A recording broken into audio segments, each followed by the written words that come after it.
British Prime Minister David Cameron has called the riots pure criminality. Speaking after a meeting of the country's emergency committee, he promised that looters will face the full force of the law. Well, joining us live now is Gerard Batten, who's a member of the European Parliament. Thank you for joining us. Some 16,000 officers are expected tonight on the streets of London. Do you think that will be enough? Well, I think that the police have been outnumbered so far. This is pure criminality. I agree with David Cameron on that. And I think that the point has come where we have to call in the armed forces.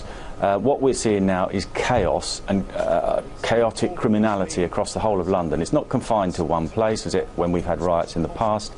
For example, in Brixton in the 1980s. This is now spreading across the whole of London.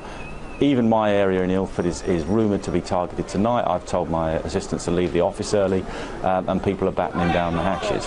Now, what we should do, in my view, is pull our troops back from these pointless wars in Afghanistan, in Iraq, where we should never have been in the first place. Their only function, as far as I can see, is to help make Tony Blair a multi-millionaire in the USA.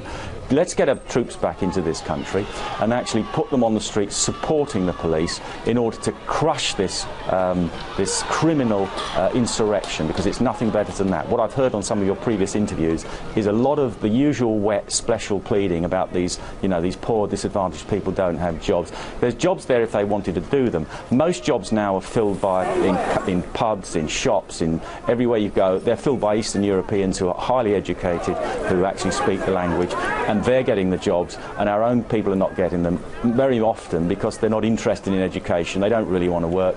And it doesn't surprise me now that we're seeing these people on the streets looting. This is a kind of criminal shopping spree that they're going on because of the lax approach that we've had to actually arresting people and punishing people in this country for years. It's almost impossible to get arrested for something. If you're arrested, it's very difficult to actually get convicted, and if you're convicted, it's almost impossible to get a meaningful sentence. These people have nothing but contempt for the law, and you can see it in their faces. They're not even bothering to cover their faces up. They don't think anything's going to happen to them. There is a mechanism which we could use to deal with this, if you'd like me to elaborate on that. Well, I actually want to go back and talk about you saying that the armed forces need to be brought in. We're hearing that a senior London police officer says that it is possible that authorities will use plastic bullets to quell rioters. Why haven't water cannons, rubber bullets, tear gas, or even the armed forces been brought in yet?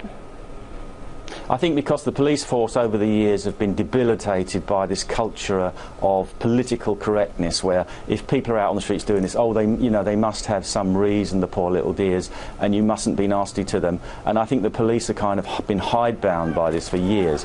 And I think this is what we're seeing it now. You can see images of the police now where they're under siege on the streets by these people. You've got women jumping from burning buildings to save their lives.